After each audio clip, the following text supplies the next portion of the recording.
আমি আমার জীবনের প্রথম যে বছর আমেরিকা গেলাম, সেই বছর আমেরিকার পত্রিকায় দেখলাম এক ট্রাক ড্রাইভার একটা কালো মানুষকে গাড়ির নিচে পিষে দিয়েছে রাস্তার উপরে।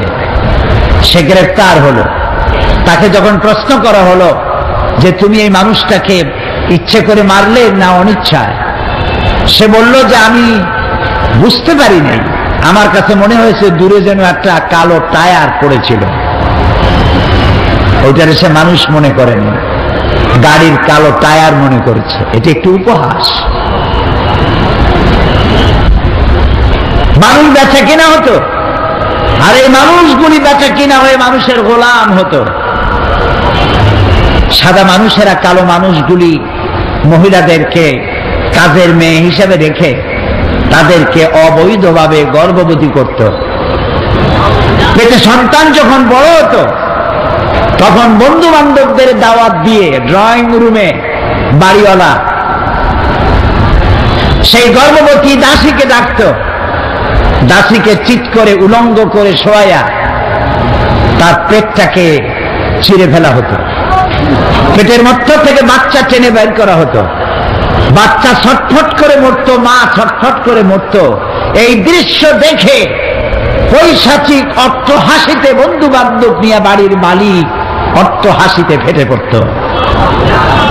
মানবতার এত বড় অবমাননা ছিল এই পৃথিবীতে। এই সেদিনও নেলসন ম্যান্ডেলা সাদা এবং কালো মানুষের ব্যবধান দূর করার জন্য জীবনের 26টি বছর কারারুদ্ধ ছিলেন। সাদা কালো মানুষের ব্যবধান তিনিও দূর করতে পারেন না। সাদা কালো মানুষের ব্যবধান, ধনী গরিবের ব্যবধান, নারী আর পুরুষের আকাশচুম্বী পার্থক্য, এসব কিছু দূরীভূত করে দিয়ে ধনী আর গরিবকে এক প্ল্যাটফর্মে, সাদা আর কালো মানুষকে এক প্ল্যাটফর্মে এনে দাঁড় করিয়েছে ইসলাম। এবং এই পথ দেখিয়েছেন বিশ্বনবী মুহাম্মাদুর রাসূলুল্লাহ সাল্লাল্লাহু আলাইহি ওয়াসাল্লাম। মানুষ দুটি ভাগে বিভক্ত হোক, একদল গরিব আর একদল ধনী, এটা ইসলাম চায় না। এটা ইসলাম চায় না। আমি ইসলামের সৌন্দর্য গত 2 দিন বলেছি, আজও বলবো। কিয়ামত পর্যন্ত যদি ইসলামের সৌন্দর্য যদি বলতে থাকি, আমি তো ছোট্ট মানুষ, ইলম কালাম খুবই কম, আমার থেকে যারা বেশি জানেন কিয়ামত পর্যন্ত বলতে থাকবেন, ইসলামের সৌন্দর্যের কথা বলে শেষ করা যাবে না। কারণ ইসলাম কার বানানো? বলতে হবে সবাইকে, কার বানানো? আল্লাহ তাআলা এটাকে তৈরি করেছেন, তিনি নিজে ব্যবস্থা দিয়েছেন। ওই ব্যবস্থার বাইরে কোনো সুন্দর ব্যবস্থা হইতে পারে না। এজন্যই কোরআনের ব্যাখ্যার শেষ নাই। সমুদ্রের পানির শেষ আছে, সমুদ্রেরও কোনো কুল কেনারা আছে, কিন্তু কোরআনের কোনো কুল কেনারা নাই। আল্লাহ রাব্বুল আলামিন বলেন, قُلْ لَوْ كَانَ الْبَحْرُ مِدَادًا لِكَلِمَاتِ رَبِّي لَنَفِدَ الْبَحْرُ قَبْلَ أَنْ تَنْفَدَ كَلِمَاتُ رَبِّي وَلَوْ جِئْنَا بِمِثْلِهِ مَدَدًا।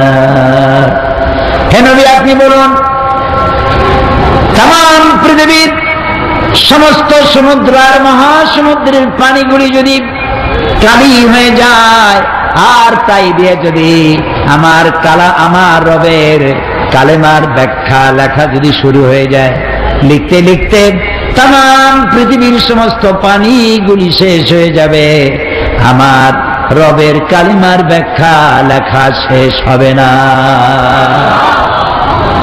ইসলাম দুনিয়াকে ঋণী করে ফেলেছে। সুবহানাল্লাহ। ধনী আর গরিব এই 2 শ্রেণীর ভিতরে সমন্বয়, কম্বিনেশন, সমন্বয় করে দিয়েছে আমার ইসলাম। সুবহানাল্লাহ।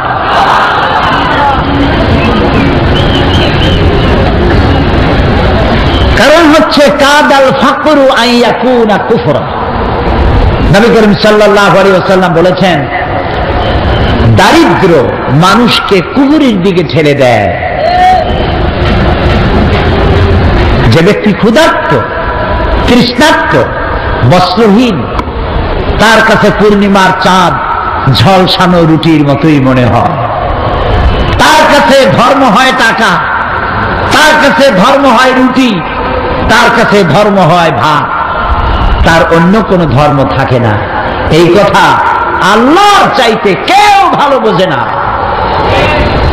এই জন্যে আল্লাহ তাআলা সিস্টেমটা দেখুন কি সুন্দর। এই যে কোরআন, এটা কি দেখেন, শুরুতে আল্লাহ কি বলছেন, একদম শুরু আল্লাহ রাব্বুল আলামিন বলেন আলিফ লাম মিম যালিকাল কিতাবু লা রাইবা ফীহি হুদাল লিল মুত্তাকিন الذين يؤمنون بالغيب ويقيمون الصلاة ومما رزقناهم ينفقون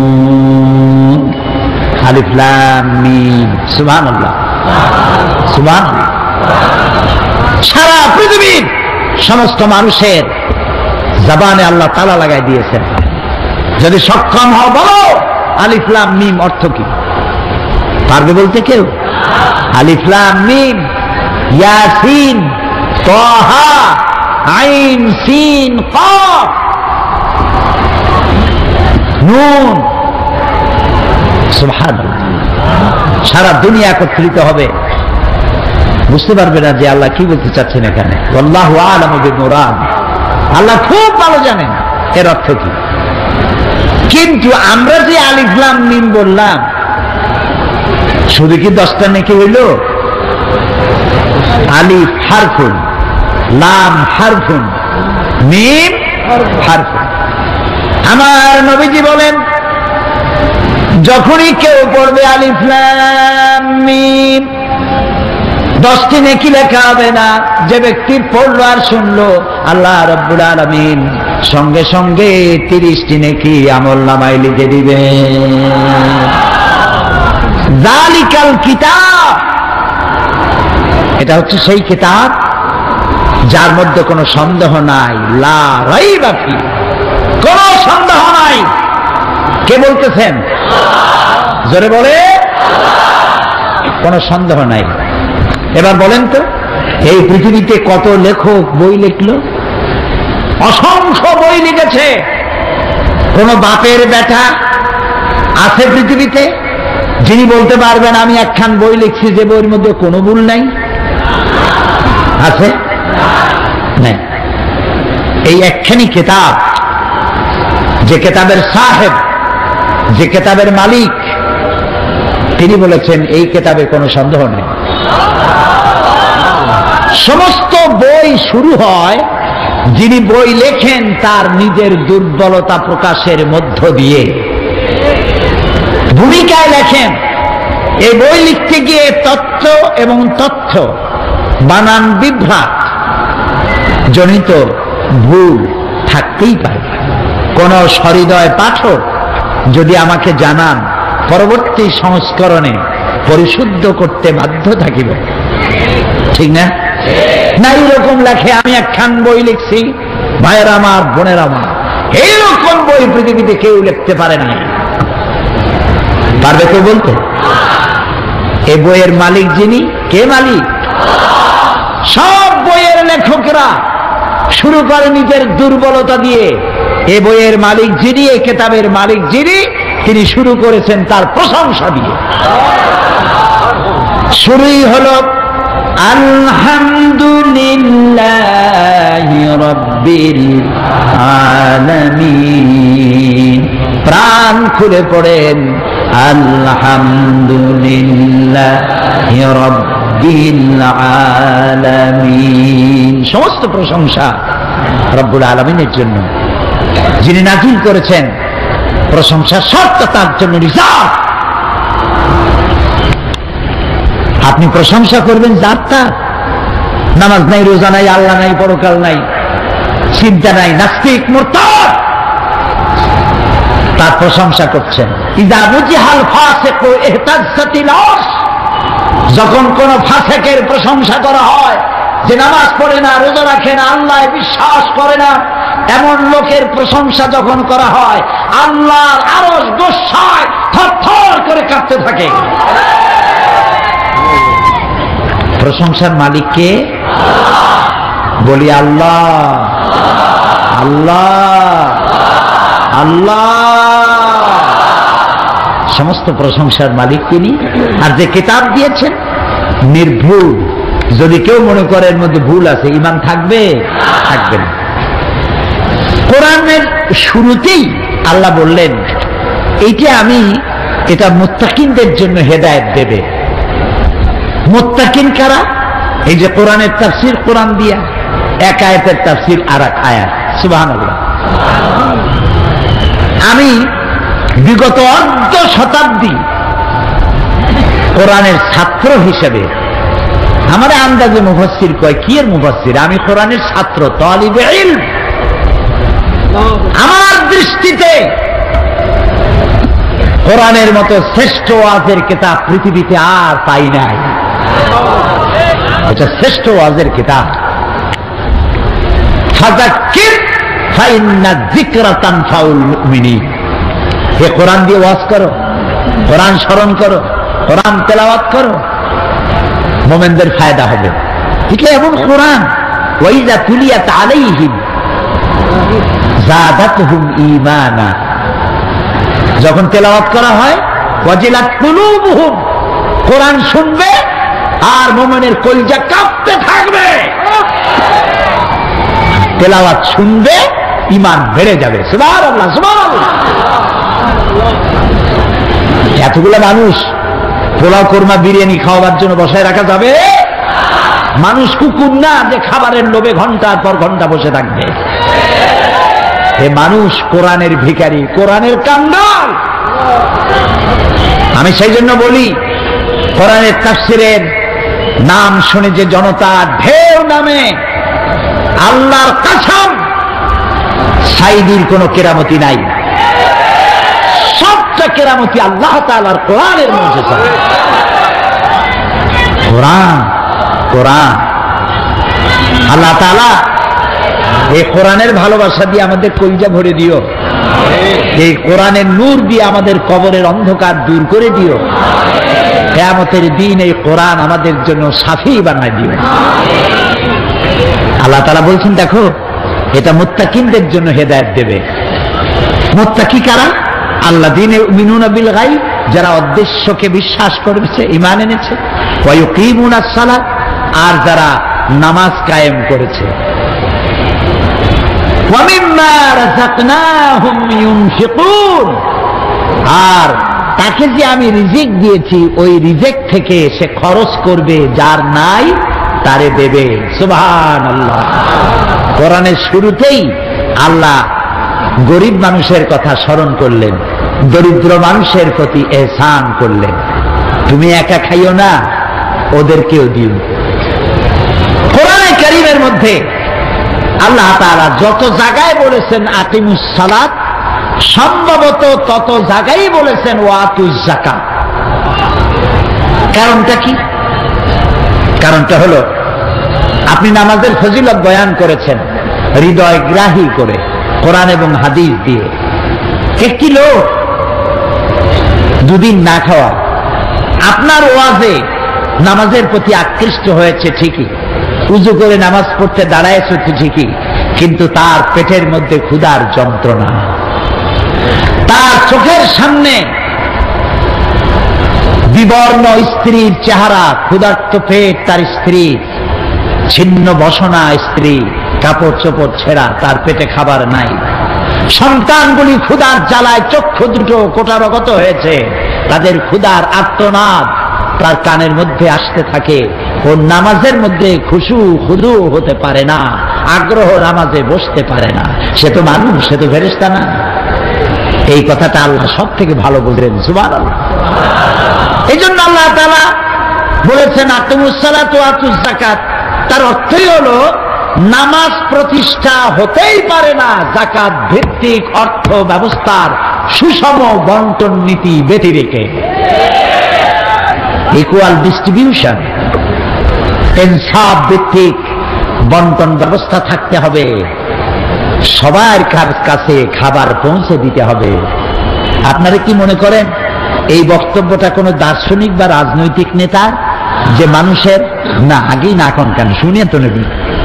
তবে আমি জানি আপনারা রোদের চাইতে বালি গরম, আপনারা খুব ভালো বোঝেন, সেই জন্য প্রশ্ন করার আগেই জবাব দিয়ে বসেন। ভালো, এটা উন্নত কোয়ালিটি, আলহামদুলিল্লাহ। মানুষের পেটের ক্ষুধার কথা আল্লাহ তাআলা খুব ভালো বোঝেন, নবী করিম সাল্লাল্লাহু আলাইহি ওয়াসাল্লাম ভালো বোঝেন। সেই জন্য নামাজ প্রতিষ্ঠার সাথে সাথে যাকাতের কথা বলা হয়েছে, যাতে করে মানুষের কাছে খাবারটা দুয়ারে দুয়ারে পৌঁছে যায়, প্রত্যেকে যেন খাবারটা পায়। এই কথাটা কোনো দার্শনিক বা রাজনৈতিক নেতার কথা নয়, যে খাদ্য, বস্ত্র, শিক্ষা, চিকিৎসা, বাসস্থান মানুষের মৌলিক অধিকার। এই যে কথাগুলি আপনারা শুনছেন না, এটা পৃথিবীর কোন দার্শনিক, কোন রাজনৈতিক নেতা বলে নাই। এই কথা পৃথিবীর বুকে সর্বপ্রথম বলেছেন বিশ্বনবী রাহমাতুল লিল আলামিন জনাবে মুহাম্মদ রাসূলুল্লাহ সাল্লাল্লাহু আলাইহি ওয়াসাল্লাম। তিনি সর্বপ্রথম এই কথা বলেছেন দুনিয়ার মানুষের সামনে। প্রত্যেকটি বনি আদম, মুসলমানের কথা বলেন নাই, প্রত্যেকটি আদম সন্তানের খাদ্য, বস্ত্র, শিক্ষা, চিকিৎসা, বাসস্থান এগুলি হচ্ছে ফান্ডামেন্টাল রাইটস, মৌলিক মানব অধিকার। এই অধিকার তাকে দিতে হবে, প্রত্যেককেই দিতে হবে, এই অধিকার আদায় করে দিতে হবে, প্রত্যেকের খাবার ঘরে ঘরে পৌঁছে দিতে হবে। এই জন্য আল্লাহ তাআলা যাকাতের বিধান করেছেন। এই যাকাত শুধুমাত্র নবী করিম সাল্লাল্লাহু আলাইহি ওয়াসাল্লামের জামানায় ছিল না, সব নবীদের উপরে যাকাত আদায় করা আল্লাহ তাআলা ফরজ করে দিয়েছিলেন। وَجَعَلْنَاهُمْ أَئِمَّةً يَهْدُونَ بِأَمْرِنَا وَأَوْحَيْنَا إِلَيْهِمْ فِعْلَ الْخَيْرَاتِ وَإِقَامَ الصَّلَاةِ وَإِيتَاءِ الزَّكَاةِ وَكَانُوا لَنَا عَابِدِينَ। আমি তাদেরকে জনগণ নেতা বানিয়েছি, আর তারা আমার হুকুম মোতাবেক জনগণকে পথ প্রদর্শন করত।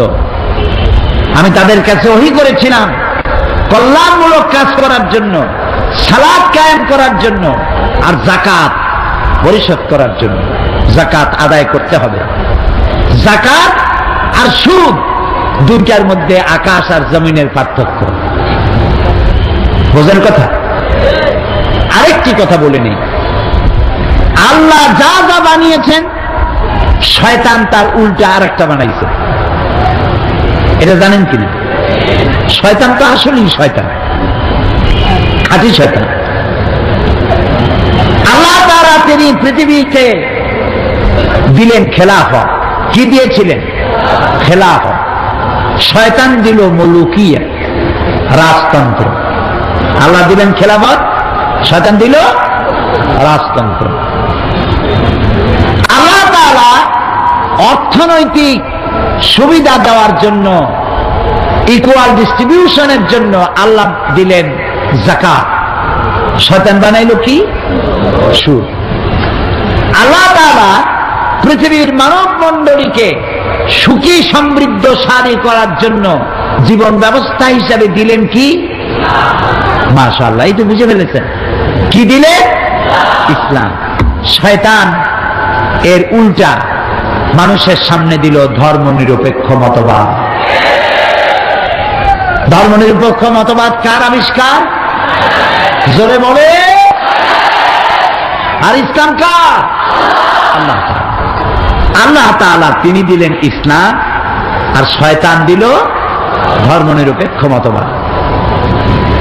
আল্লাহ রাব্বুল আলামিন কোরআনে কারীমের মধ্যে যাকাতের কথা বলেছেন, যাকাত আদায় করতে হবে। আকিমুস সালাত ওয়া আতুজ যাকাত, নামাজ প্রতিষ্ঠা করো আর যাকাত আদায় করো। এই যাকাত আদায় করবে সরকার, ডিস্ট্রিবিউট করবে সরকার। এখানে একটা সাইকোলজি আছে, মনস্তাত্ত্বিক ব্যাপার আছে। মনস্তাত্ত্বিক ব্যাপারটা কি? ধরুন আপনি যদি কারো কাছ থেকে টাকা ধার নেন অথবা আপনাকে টাকা পয়সা দেওয়া হয় অনুগ্রহ করে, সেই লোকটাকে যখনই আপনি দেখবেন আপনার মাথাটা নত হয়ে যাবে, ইচ্ছায় হোক অনিচ্ছায় হোক, ঠিক কিনা? এই জন্য আল্লাহ চান না তার সৃষ্টির সেরা বান্দা আর একজন মানুষের সামনে মাথা নত হোক, এটা আল্লাহ চান না। আরেকটি জিনিস লক্ষ্য করুন প্রিয় ভাই সব, পৃথিবীর সমস্ত প্রাণী যখন খাবার খায় তখন তার মুখটা তার রিস্কের সামনে নত করে দেয়। গরু ঘাসের উপরে মুখ লাগায়, ছাগল ঘাসের উপরে মুখ লাগায়, সাপ হোক, কুমির হোক, মুরগি হোক, হাঁস হোক, প্রত্যেকটি প্রাণী তার খাদ্যের মধ্যে মাথা ঝুঁকাইয়া খাবার খায়। একমাত্র মানুষ সে যখন খাবার খায় প্লেটের মধ্যে কামড় দিয়ে খায় না। প্লেটে যদি চাটেও তাহলে অন্য প্রাণীর মতো মাথা নিচু করে চাটে না, প্লেটটা উঁচা করে চাটে। খাবারটা উঠাই নিয়া উঁচু করা মুখে দেয়, কারণ আল্লাহ চান আমার সৃষ্টির সেরা মানুষ ওর মাথা যেন রিজেকের সামনে নত না হয়, ওর মাথাটা নত হবে শুধুমাত্র রাজ্জাকের সামনে, আর কারো সামনে না। কাজী অনুগ্রহ দান এটি যেন মানুষের কাছ থেকে নিতে গিয়ে তার মাথা যেন নত না হয়, সেই জন্য এটাকে কালেকশন করবে সরকার। আর সরকারের কাছ থেকে টাকা নিতে কারো মন ছোট হয় না, কারণ আমি গভর্নমেন্টকে ট্যাক্স পে করি, গভর্নমেন্ট আমার টাকা দিয়ে চলে, আমার ভাইয়ের টাকা অন্যের টাকা দিয়ে, সুতরাং সে আমাকে সাহায্য করতে বাধ্য, সরকারের কাছে মাথা নত হয় না।